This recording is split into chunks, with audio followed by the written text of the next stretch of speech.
दोस्तों, क्या आप जानते हैं कि नेपाल भारत का पड़ोसी देश होने के साथ ही एशिया का सबसे पुराना देश भी है, जो कि अपने ऊंचे पहाड़ों और प्राकृतिक सुंदरता के लिए पहचाना जाता है। और हिमालय का एक सबसे महत्वपूर्ण हिस्सा यानी कि दुनिया की सबसे ऊंची चोटी जिसको माउंट एवरेस्ट के नाम से पहचाना जाता है, नेपाल देश में ही मौजूद है, जो इस देश का गौरव बढ़ाती है। इसके अलावा भी नेपाल में देखने के लिए बहुत कुछ है, जिसमें ट्रैकिंग के साथ साथ रोमांच की तलाश करने वाले लोगों के लिए नेपाल एक पसंदीदा स्थान है। बता दें कि नेपाल में दुनिया के सबसे ऊबड़ खाबड़ कठिन पहाड़ी इलाके हैं और इस देश का लगभग 75% भाग पर्वतों से ढका हुआ है। दोस्तों, आपने देखा होगा कि भारत सहित सभी देशों के झंडे आयताकार होते हैं, लेकिन नेपाल देश का झंडा ऐसा नहीं है। इसलिए दुनिया में नेपाल देश का झंडा सबसे अलग आकृति वाला दिखाई देता है। साथ ही नेपाल में दुनिया का सबसे स्लो इंटरनेट चलता है, जहाँ की डाउनलोड स्पीड 256 प्रति सेकंड से भी कम है। बता दें कि नेपाल पहले चरस, तंबाकू आदि के लिए बहुत ज़्यादा फेमस था, क्योंकि यहाँ पर चरस, तंबाकू जैसी चीज़ों का व्यापार किया जाता था।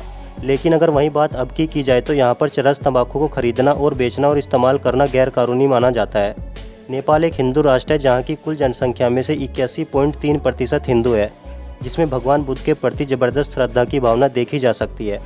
और यहाँ पर महाशिवरात्रि के त्यौहार को भी बड़े ही धूमधाम से मनाया जाता है। और नेपाल पानी को इकट्ठा करने के मामले में दुनिया में दूसरे नंबर पर आता है। दोस्तों, क्या आपको पता है कि 8,848 मीटर की ऊंचाई वाले माउंट एवरेस्ट के साथ ही विश्व की 10 सबसे ऊंची पर्वत चोटियों में से 8 पर्वत चोटियां नेपाल के अंदर ही मौजूद है। और नेपाल के बारे में एक इंटरेस्टिंग फैक्ट यह भी है कि नेपाल में कोई भी स्वतंत्रता दिवस नहीं मनाया जाता, क्योंकि नेपाल कभी भी किसी देश का गुलाम नहीं रहा।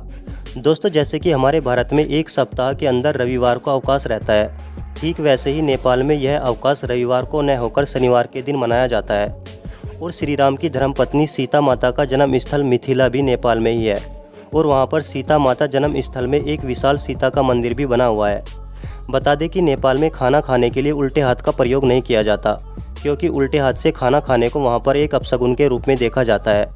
और नेपाल का सबसे फेमस फास्ट फूड मोमोज़ है। दुनिया में सबसे ज़्यादा देर तक हैंडशेक यानी कि हाथ मिलाने का रिकॉर्ड भी 2 नेपालियों के नाम पर दर्ज है, जिसमें उन्होंने 42 घंटे 35 मिनट तक हाथ मिलाकर यह रिकॉर्ड बनाया था। बता दें कि नेपाल के प्राचीन इतिहास की शुरुआत काठमांडू घाटी में हुई थी, और इसके बाद कई शताब्दियों तक इसकी सीमाओं का विस्तार होता चला गया।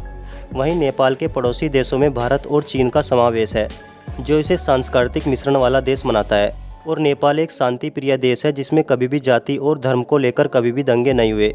इस देश में धर्म के नाम पर खून की एक भी बूंद नहीं बहाई गई, जबकि यह देश 80 जातियों का समूह है और यहाँ पर लोग तकरीबन 123 अलग अलग भाषाओं का प्रयोग करते हैं। दोस्तों, नेपाल के लोग एक दूसरे को अपने दोनों हाथों की हथेली को एक साथ जोड़कर नमस्कार करते हैं, और वह नमस्कार करते हुए अपने सर को थोड़ा झुकाते हैं, जैसा कि हमारे देश भारत में भी किया जाता है।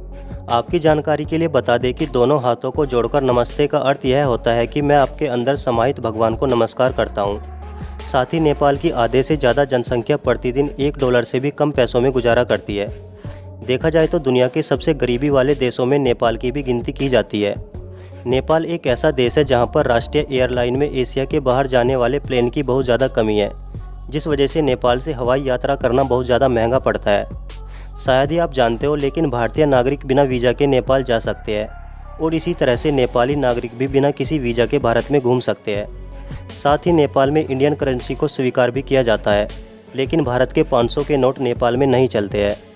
नेपाल के बारे में एक इंटरेस्टिंग फैक्ट यह भी है कि नेपाल का समय माउंट एवरेस्ट के आधार पर तय होता है, इसलिए नेपाल का स्थानीय समय दुनिया के अन्य हिस्सों के मुकाबले 45 मिनट पीछे चलता है। दोस्तों, भारत का राष्ट्रीय पशु बाघ है, लेकिन अगर वहीं बात नेपाल की जाए तो नेपाल का राष्ट्रीय पशु गाय है, क्योंकि हिंदू धर्म में गाय को गौ माता का दर्जा दिया जाता है। नेपाल में दिवाली भी मनाई जाती है। बता दें कि 5 दिन तक चलने वाले इस त्यौहार को यहाँ पर तिहार के नाम से जाना जाता है, जिसके दूसरे दिन यहाँ पर कुत्तों की पूजा की जाती है, जिसे कुकुर पूजा के नाम से भी जाना जाता है।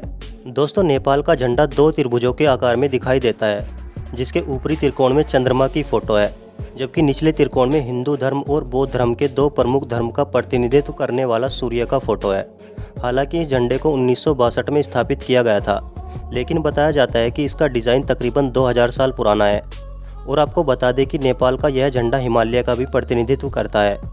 अगर इस देश के मुख्य भोजन की बात की जाए तो नेपाल के लोग ज़्यादातर मुख्य आहार में दाल भात को खाते हैं। दोस्तों, नेपाल एक बहुत ही सुंदर और पर्वत श्रृंखलाओं से भरा हुआ देश है, जिस वजह से हर साल यहाँ पर लाखों की तादाद में लोग घूमने के लिए आते हैं, जो यहाँ पर पर्वतों पर ट्रैकिंग करने के साथ साथ ही यहाँ के प्राकृतिक नज़ारों का भी आनंद लेते हैं। देखा जाए तो नेपाल में पर्यटन उद्योग काफ़ी विशाल है और आपको बता दें कि नेपाल देश की कुल आय का लगभग 25% हिस्सा पर्यटन से ही आता है। दोस्तों, आप हमारी ये वीडियो किस जगह और कहां से बैठकर देख रहे हैं हमें नीचे कमेंट करके ज़रूर बताएं। और साथ ही अगर वीडियो पसंद आई हो तो प्लीज़ वीडियो को लाइक करके चैनल को सब्सक्राइब भी ज़रूर कर लें, क्योंकि हम इस चैनल पर इस तरह की इंटरेस्टिंग वीडियो लाते रहते हैं।